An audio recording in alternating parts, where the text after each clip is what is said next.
Okay, picture this. What if there was, like, a secret roadmap to success?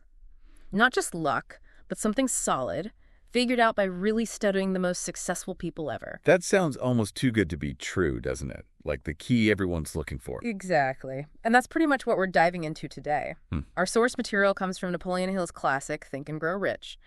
And, this isn't just some random book. No, definitely not. It's the result of Hill spending, over 20 years studying American giants, people like Carnegie, Ford, Edison. Titans of industry, really. Yeah. And his big question was basically, what's the real secret? What makes these guys tick and achieve so much?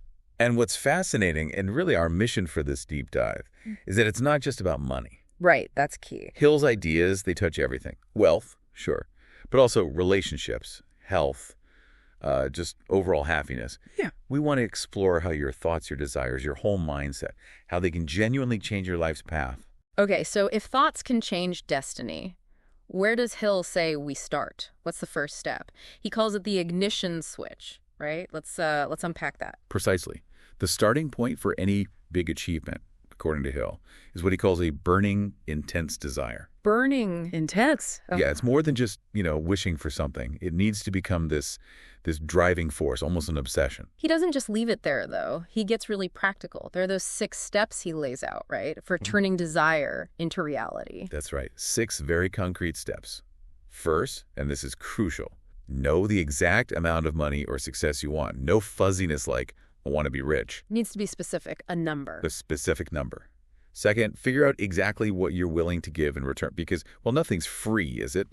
There's always a price, a trade-off. Makes sense. What's third? Third, set a definite date, a deadline for when you intend to have achieved it. A target date. Got it. Fourth, create a definite plan to get there. And this is important. Start immediately, right now, whether you feel ready or not. Wow, okay. No waiting around. None. Fifth step, write it all down, clearly. The desire, the amount, the date, what you'll give, the plan. Put it in writing. So you can see it. Exactly. And sixth, this is about locking it in. Read that written statement aloud, twice a day, morning and night. And you do this until you absolutely believe it's possible, until you have total faith. That repetition, it's like programming yourself. That's the idea. It's aimed squarely at your subconscious. So hearing those steps, it makes you think, doesn't it? How clear are your desires right now? Are they, crystal clear or still a bit vague? That clarity, that specificity, it leads right into the next big idea, the mind's blueprint, which involves faith and autosuggestion. Faith, okay. How does Hill define that? For Hill, faith isn't just hoping. It's a state of mind. It's the mental conviction that actually starts turning that desire into its physical counterpart. It's believing without a shred of doubt. Okay, so how do you get that kind of faith? That's where autosuggestion comes in. It's the technique, the how-to. Ah, the method. Yeah. It means constantly feeding your subconscious mind with your desire. Reading it, feeling it, visualizing it as already real. You're essentially instructing your inner mind to go get it. So it's not just wishful thinking, it's like active mental conditioning. Absolutely. It's about deliberately sculpting your inner world, your beliefs, your expectations, so that your outer world starts to reflect it. You're building it from the inside out. So if faith and autosuggestion build the blueprint, what tools do we use? Hill talks about knowledge and imagination, right? Yes, the architect's tools. And he makes a really important distinction about knowledge. It's not just general knowledge that counts most. Right, not trivia night knowledge. Exactly. It's specialized knowledge. The kind you get from digging deep into a specific field, through focused study, training, real-world experience relevant to your goal. Okay, specialized knowledge. And then there's imagination. He called that the workshop of the mind, didn't he? He did. A brilliant description. It's the place where all our plans, all our desires first take shape. And he actually breaks imagination down into 2 types. Oh, yeah. What are they? First, there's synthetic imagination. This is where you take existing ideas, concepts, plans, maybe things you've learned or seen, and you rearrange them into new combinations, like remixing. Okay, combining old ingredients in a new recipe. Pretty much. Think of innovation that builds on what's already there.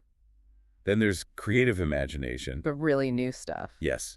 This is where truly original ideas seem to come from, sometimes feeling like flashes of inspiration or intuition.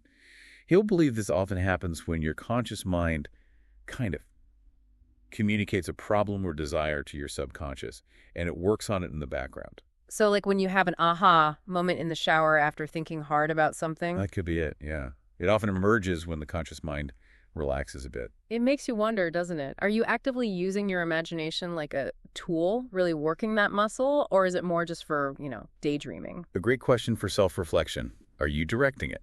Okay, so you've got the desire, the faith, the knowledge, the imagination. What's next for actually making it happen? Planning and decision. Exactly. Charting the course. Hill is crystal clear. Without an organized plan, that burning desire, it just stays a wish. The plan is the roadmap, the blueprint for action. And this is where he starts hinting at getting help from others too, right? Yes, he mentions identifying people who can support your plan, which Yeah. sort of foreshadows the whole mastermind principle we'll get into more detail on later. But before we get there, decision. This part really stood out to me. Yeah, this is powerful stuff. Hill observed something really specific about successful people versus unsuccessful ones. What was it? Successful individuals tend to make decisions quickly and firmly, and once they decide, they change their minds slowly, if at all. Okay, quick decisions, slow changes. Right. Now, contrast that with unsuccessful people. Hill found they often take a long time to make up their minds. Hesitation, analysis paralysis, maybe. Could be. And then, once they finally do decide, they change their minds frequently and easily, back and forth. Wow. That says a lot about commitment and momentum, doesn't it? Absolutely. Indecision kills momentum. A quick, decisive action, even if it needs adjusting later, gets things moving. So, for you listening, how does that resonate? Are you generally quick and firm with decisions, or do you find yourself wavering? Something to think about. Definitely. And that kind of decisiveness, that commitment, naturally leads into the next essential quality. Yep. Persistence, unwavering resolve. Sticking with it. Pure and simple. Persistence is that relentless commitment to keep going after your desire, no matter the obstacles, the setbacks, the criticism.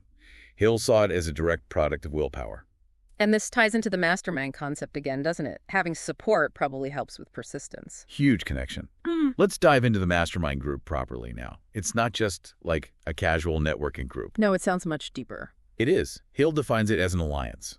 Two or more minds working together in perfect harmony for a definite shared purpose. Harmony and shared purpose. Okay. And here's the really intriguing part.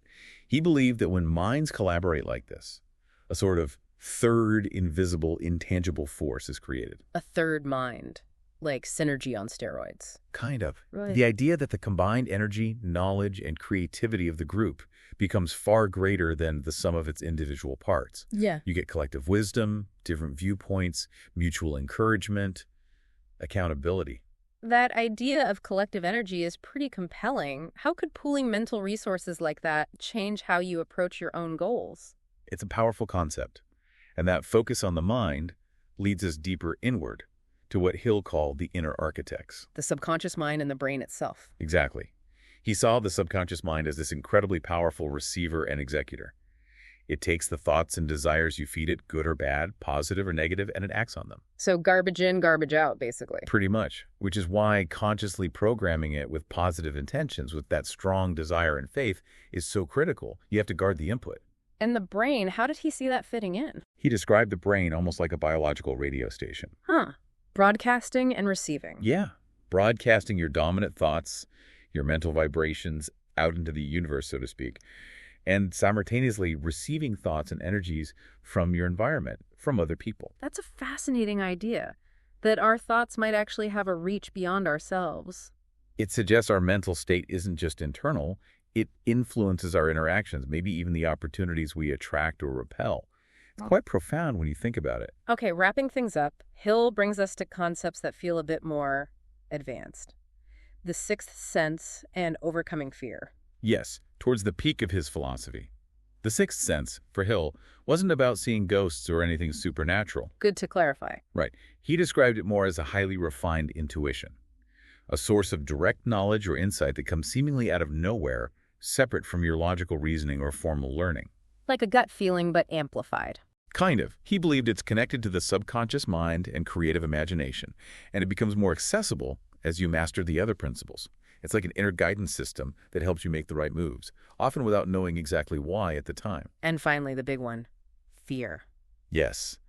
Hill concluded that conquering fear is absolutely essential. He identified 6 basic fears that hold people back more than anything else. Okay, what are they? The fear of poverty, the fear of criticism, the fear of ill health, the fear of loss of love, the fear of old age, and the fear of death. Those are pretty universal fears. They are. And Hill argued that these fears paralyze initiative, destroy confidence, and prevent people from taking the actions needed to achieve their desires.